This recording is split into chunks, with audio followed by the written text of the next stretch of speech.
뉴욕 증시가 급등세로 마무리가 됐습니다. 나스닥이 3% 넘게 상승하면서 그대로 마무리가 됐는데요. 자, 일단은 안도랠리가 나왔다는 이야기가 있습니다. 뭐 시장이 바닥을 잡았다 이런 성급한 얘기도 있습니다만 전체적으로 이제 은행주들의 실적도 괜찮았었고 또 영국에서의 그런 감세한 철회 뭐 이런 얘기들이 전해지면서 전체적으로 좀 안정감을 되찾았다라는 느낌이 나타나고 있죠. 자, 미국 증시는 이런 상황을 통해서 더 올라갈 것이다. 그리고 아직 멀었다. 이렇게 또 의견이 갈라지고 있는데 자, 이 이야기들 같이 알아보도록 하겠고요. 열흘째 외국인들이 손매수로 유입이 되고 있다고 합니다. 지금 10월달 들어서면서는 하루도 빠짐없이 다 매수로 진행이 되고 있는 모습이고요. 지금 현재 열흘 연속 지금 순매수로 유입이 되고 있는 외국인들 도대체 뭘 사고 있는가 살펴봤더니 삼성전자와 하이닉스, 자, 이것을 사고 있는 이유는 무엇일까 라는 부분이기도 하고 외국인들의 매수 계속 이어질 것인가 이 부분도 같이 조금 알아봐야 될 것 같습니다. 자, BTS가 결국 군대로 간다는 이야기가 있습니다. 군 입대를 결정했다. 네, 하이브가 그래서 주주들을 대상으로 편지도 보내고 막 그랬던 것 같은데 BTS가 빠진 하이브 과연 더 올라갈 수 있겠는가, 다시 반등할 수 있겠는가 이런 부분들이죠. 지금 이미 고점 대비 70% 넘게 하락했기 때문에 앞으로 막막하다라는 얘기도 나오고 있습니다. 자, 군대 가는 BTS와 남겨진 하이브, 자, 이 관계 어떻게 봐야 되는지 알아보도록 하겠습니다.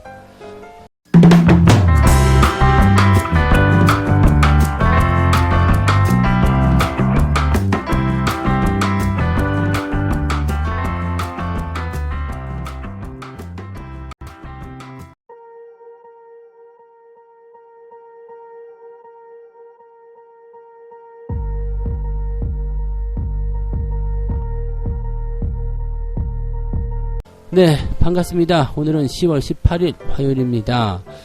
미국 증시가 아주 기분 좋게 상승을 좀 했습니다. 국내 증시가 이 부분을 미리 어제 반영한 것은 아닌가 싶긴 한데 완전히 다 반영한 건 아닐 것 같아요. 왜냐면 어제 찔끔밖에 안 올랐잖아요. 그래서 오늘까지도 이제 상승 흐름이 이어지게 된다면 긍정적으로 우리가 또 판단해 볼 수 있지 않을까 생각합니다.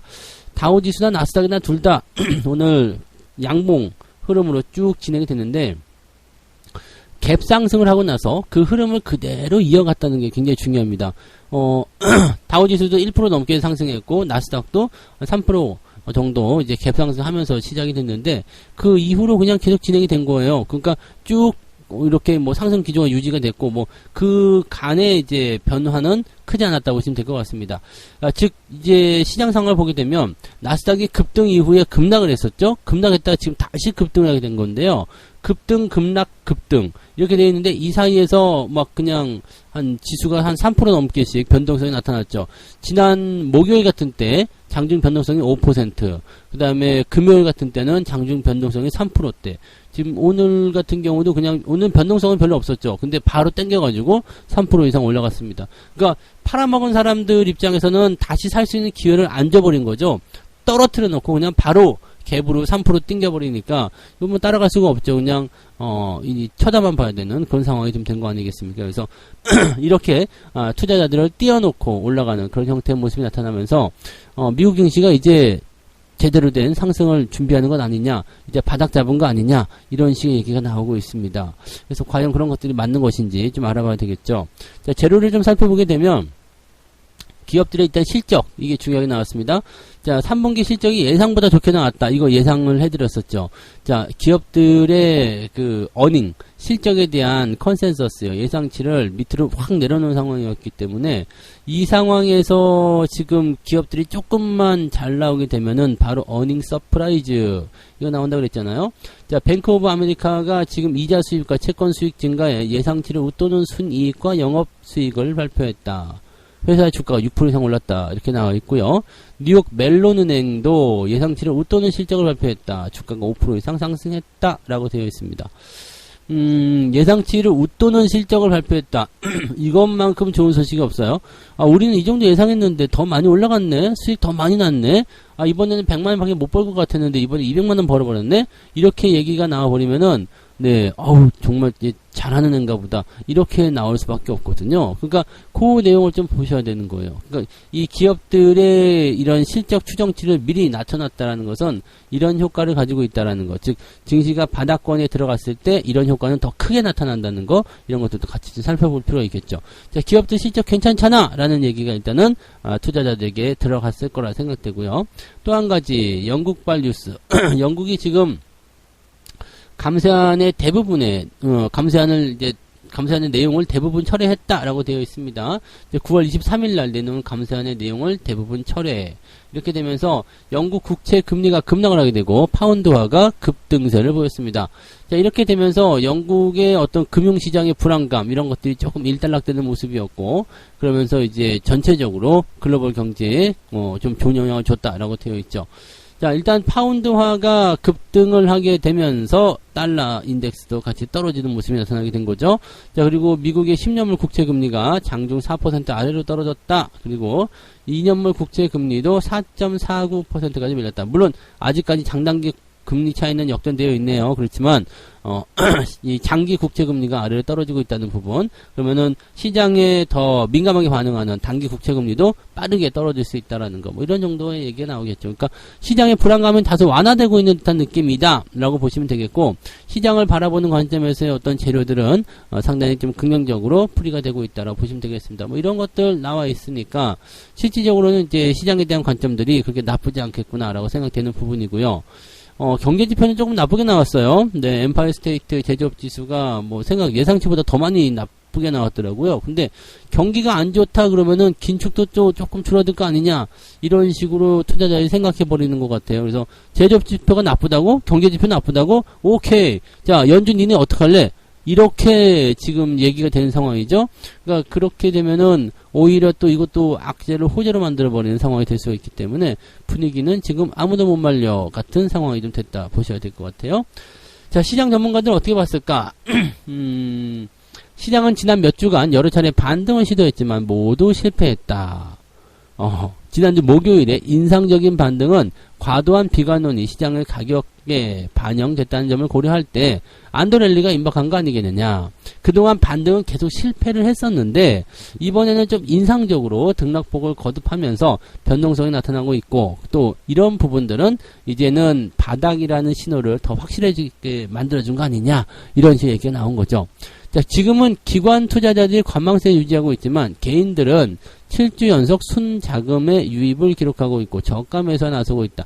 이러면 좀 곤란한 거 아닙니까? 보통 우리나라나 미국이나 비슷해요. 개인들이 많이 몰리게 되면 주가가 잘 못 가거든요. 근데 지금 요런 거 좀 의미 있게 보여야 되는 부분이 있고 또 하겠습니다. 개인들, 기관들이 지금 관망하는 것은 미국하고 우리하고 거의 비슷한 것 같아요. 걔네들은 뭐 하는 건가요? 밥 먹고 똥만 싸는 건가? 근데 아무튼 근데 밥 먹고 똥은 다 싸는 거니까.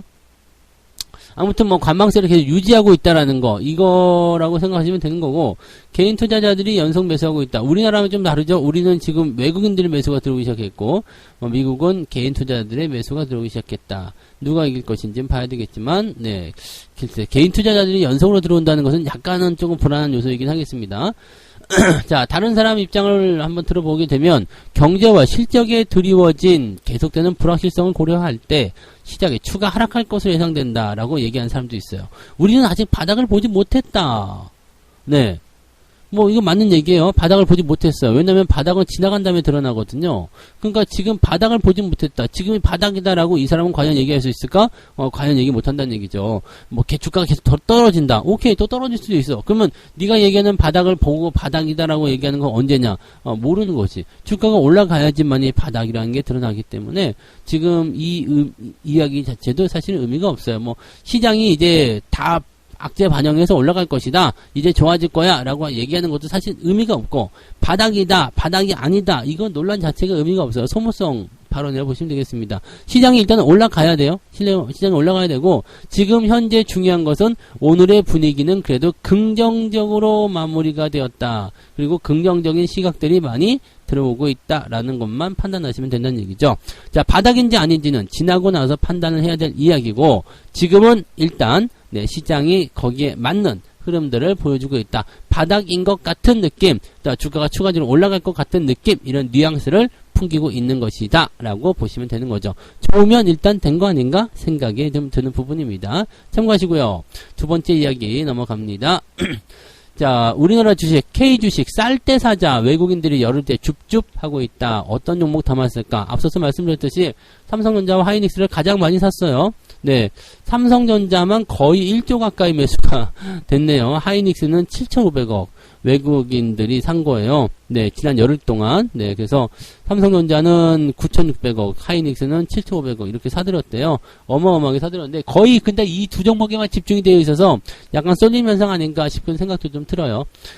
지금 지수가 일단은 또 반등하는 모습 보여주고 이제 흐름들을 그렇게 만들어가면서 국내 증시도 어떻게 될 것인가 궁금한 부분이 있을 거 아니에요.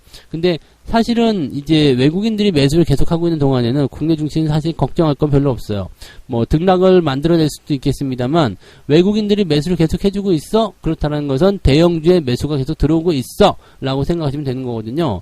대형주의 매수가 계속 들어오게 된다면 지수가 떨어지고 싶어도 떨어지기가 어렵습니다. 왜냐하면 대형주가 일단 매수가 들어가 시장을 지탱해줘. 그러면 투자 심리가 괜찮아져. 그러면 주가가 빠질 이유가 없거든요. 그러니까 그게 지금 선순환이 되는 그런 모습이죠. 자, 반대로 얘기했을 때 외국인들이 여기서 갑자기 빠져나가기 시작한다. 이렇게 되면 또 엿을 먹게 될 가능성도 있다는 이야기죠.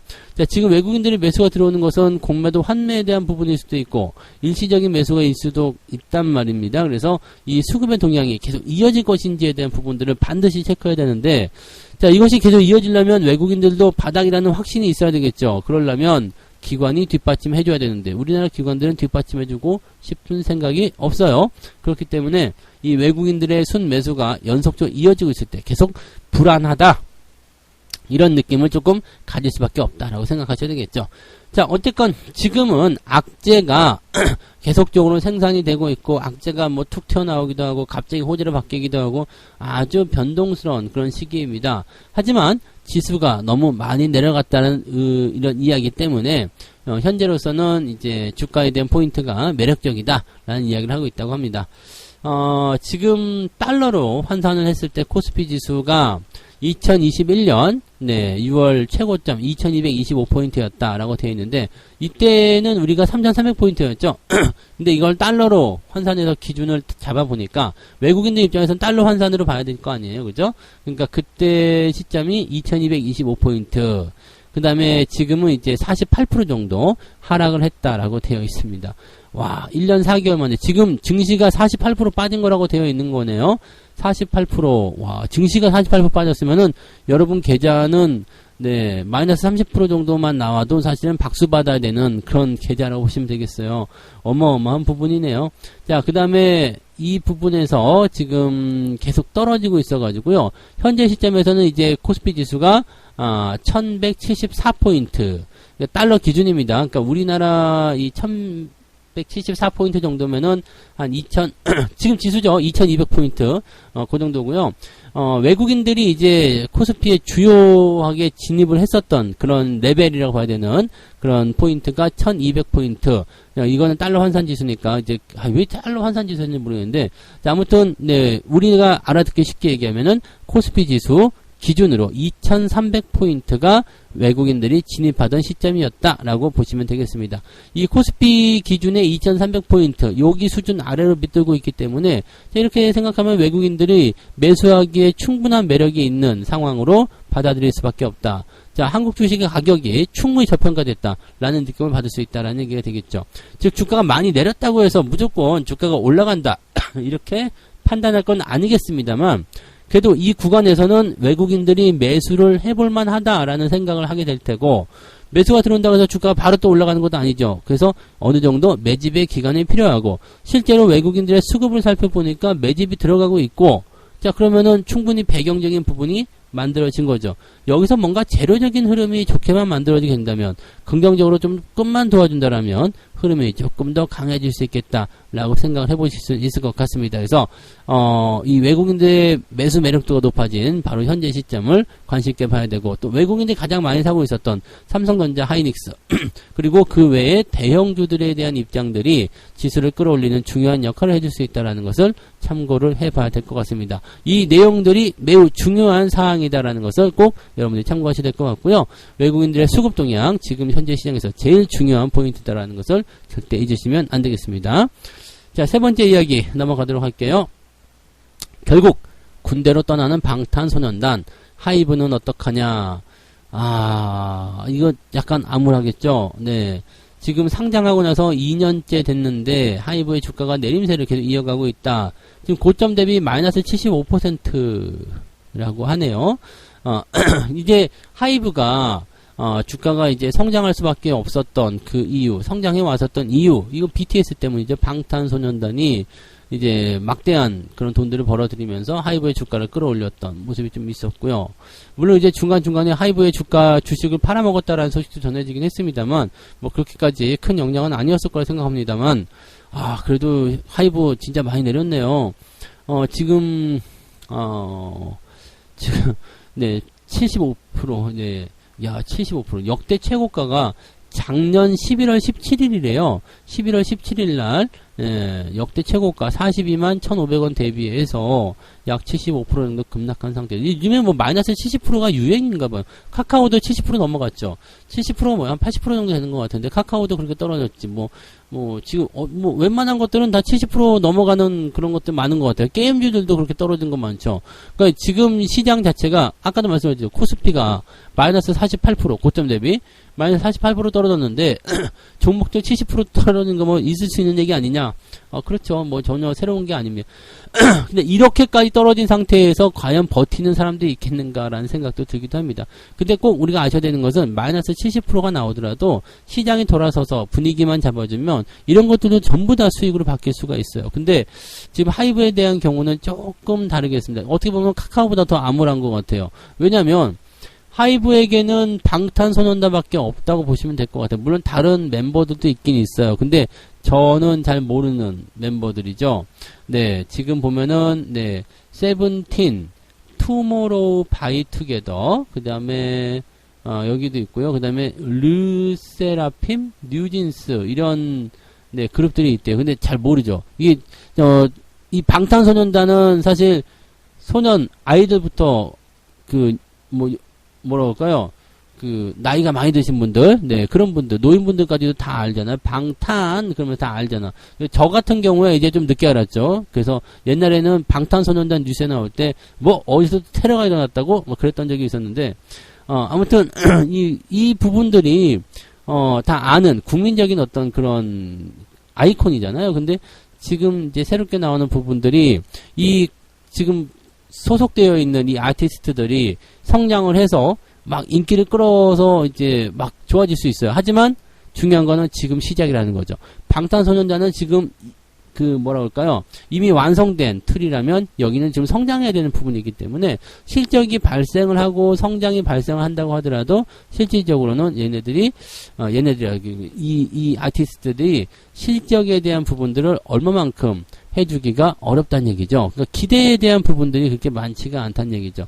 물론 여기에 대해서 이제 향후 실적 개선 여지가 있어요. 하지만 네, 당장 그건 좀 어렵다는 얘기죠. 여기서 이제 주축이 빠져버리는 거야. 방탄소년단이 빠져버리면서 뭐가 돼요? 실적이 감소하게 되는 상황이 벌어지게 되면 하이브로서는 상당히 힘들겠죠. 하이브는 지금 보면 2025년도에 이제 방탄소년단의 이제 완전 복귀 이것을 이제 예상한다 이렇게 되어 있는데 그리고 그 전에는 이제 개별 활동을 이어가게 될 것이다 이렇게 얘기 나와 있죠. 근데 우리나라 입장에서는 약간 말들 많습니다. 일단은 방탄소년단을 꼭 군대를 보내야겠냐 이런 생각도 좀 하고요. 왜 그런 거 있잖아요. 저 위쪽에 고위권 자식들은 군대도 안 가고 그러는데 꼭 이렇게 방탄소년단을 보내야 되겠냐 이런 얘기도 좀 있기도 하고 그렇죠. 근데 사실 이 하이브 입장에서도 다 알죠. 이 방탄소년단 군대를 보내면 당장 주가가 불안해지고 안 좋아질 것이다. 실적이 크게 충격받을 것이다. 알죠. 알고 있고 또 한참 열을 올려서 뭔가 해야 되는 상황에서 군대라는 게 발목을 탁 잡으면 나쁘다는 거 알지. 하지만 아시잖아요. 우리나라는 군대라는 부분에 굉장히 민감합니다. 군대를 안 갔어? 활동하기가 어려워. 솔직히. 군대를 기피해서 활동하기가 어려워. 그렇게 되면 스티브 유처럼 되는 거죠. 네, 뭐 미국 시민권 따가지고 나 군대 안 갈란다. 이거 사실 어렵거든요. 그래서 이미지를 개선하기 위해서는 군대를 다녀오는 게 좋죠. 사실 요즘에 군대 1년 6개월밖에 안 되기 때문에 갔니 했는데 왔어. 뭐 그러니까 저 작년 뭐라 그래요? 작년 초에 군대를 갔는데 올 연말에 이제 제대한다고 이렇게 나오는 거지. 올해 제대하는 거요. 그러면 이거 뭐 갔냐 했는데 벌써 제대하고 와 있으니까 이게 되게 웃기는 얘기죠. 그러니까 뭐 그런 것들이 있을 수 있어서 야 그래 조금만 고생하고 그동안에 또 연습한다 생각하고 그렇게 가자. 뭐 이렇게 갔을 수도 있겠습니다. 그래서 이미 이제 이렇게 되면은 사실 인식도 굉장히 좋은다. 군대 갔다 왔어요. 군필이에요. 뭐 이런 것들이 우리나라에서만 통하는 부분이긴 합니다만, 네, 이런 것들이 좀 이제 이미지 개선을 위해서 더 필요하다는 얘기죠. 지금도 이미지 굉장히 좋지만 여기서 더 강력한 이미지. 그러면은 앞으로 하이브는 지금 주가가 안 좋을 때 지금 에이 고생한 거 지금 고생해버리고 앞으로 이제 계속 성장하면 되지 뭐 라고 생각했을 거라 생각합니다. 자 어쨌건 주가는 더 밀리기 어려운 수준까지 떨어졌어요. 그래서 악재도 이미 다 나와 있는 상태이기도 하고요. 그래서 현재 시점을 그렇게 나쁘게만 보실 필요는 없을 것 같고요. 하이브는 일단 주주들의 우려를 불식시키고자 뭐 주주 소환을 보내기도 했다라기도 하는데 그게 잘 먹힐지 모르겠습니다. 이제 주가의 변동성은 또 나타날 수 있습니다. 그렇지만 네, 이미 고점 대비 75% 하락했다라면 이제부터는 더 내려가는 것에 대한 뭐 그런 의미나 이런 것들은 별로 없으리라 생각합니다. 물론 마이너스 80%까지 갈 수도 있죠. 하지만 75에서 80 가는 거 뭐 그다지 크게 달라지는 내용도 아니라는 것만 기억하시면 되는 거 아니겠습니까? 그죠? 너무들 걱정하실 필요 없을 것 같아요. 이미 많이 떨어진 주식들은 네 사실 여기서 우리가 뭐 어떻게 할 수 있는 부분이 없어요. 기다렸다가 반등이 나올 때 뭔가 조작질을 해주면 되는 거지. 여기서 뭐 더 떨어지면 어떡하지? 더 떨어져도 그 뭐 지금 현재 시점에서 뭐 그렇게 다를 거 없습니다. 네, 뭐 집에 이미 쌀이 떨어졌는데 여기서 뭐 더 어떻게 할 거예요? 뭐 그 똑같은 거잖아요. 그러니까 이 부분을 좀 생각하시고요. 많이 내려가 있다라면 반등을 모색하는 것이 훨씬 더 유리하다는 것만 기억을 해주시면 되겠습니다. 하이브가 당분간은 좀 어려울 것 같긴 한데 당장은 어려울 것 같긴 한데 어떻게 반등을 모색하는지 좀 지켜보실 필요가 있을 것 같아요. 네, 자 이렇게 해서 오늘 세 가지 이야기 전달을 해드렸습니다.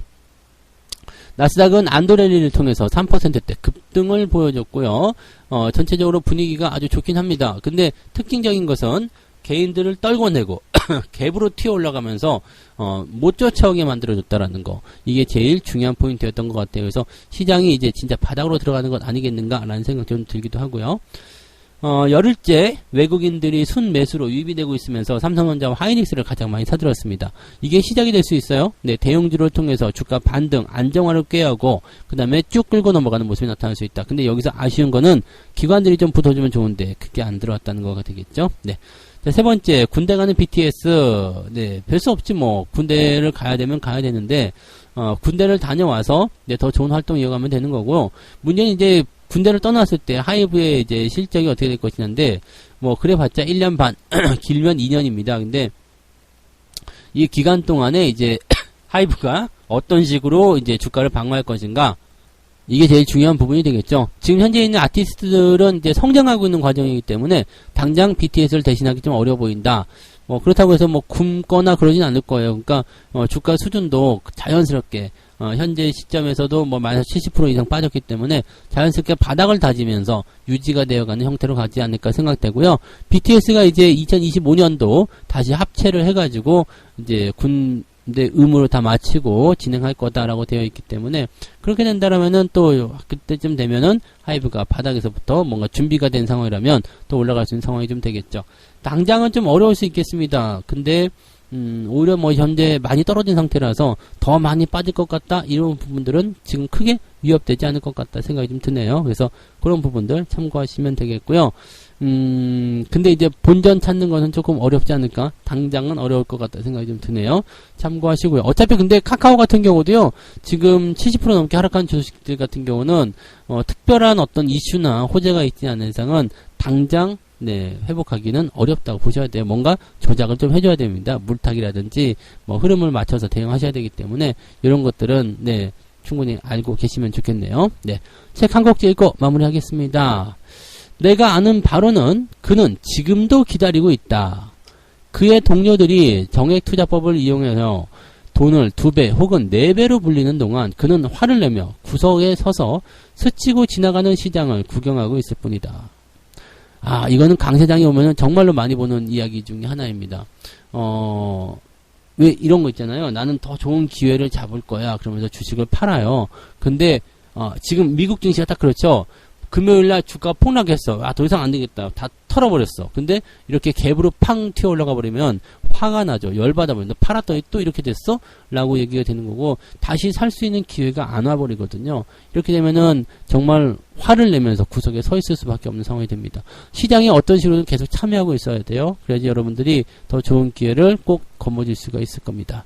자, 오늘도 여러분들 좋은 분위기로 출발할 것 같으니까 긍정적인 기운들 그대로 이어가시고요. 대신에 한 가지, 네, 뭘 해야 되죠? 흥분하지 말 것. 네, 주가가 아침부터 빵 떠서 시작하게 되면 상황은 두 가지예요. 옆으로 그 가격을 유지해버린 거다. 그러면 매수할 수 있는 상황이 아닙니다. 그냥 유지가 되거나 그러면 상황이 안 되고요. 더 올라가거나 내려가거나 해야지 뭔가 대응낌이 나타나게 될 텐데 그런 부분들 잘 보면서 대응하시기 바랍니다. 오늘 네, 아침 분위기는 상당히 좋을 것 같으니까 아침부터 너무 흥분하지 마시고 그냥 흐름만 잘 따라서 진행하시면 되지 않을까 생각합니다. 네, 자, 오늘도 매매는 오후부터가 핵심이 될 것 같으니까 그 부분도 같이 참고하시고요. 자, 여기까지 하겠습니다. 저는 장중시황 때 다시 올게요. 고맙습니다.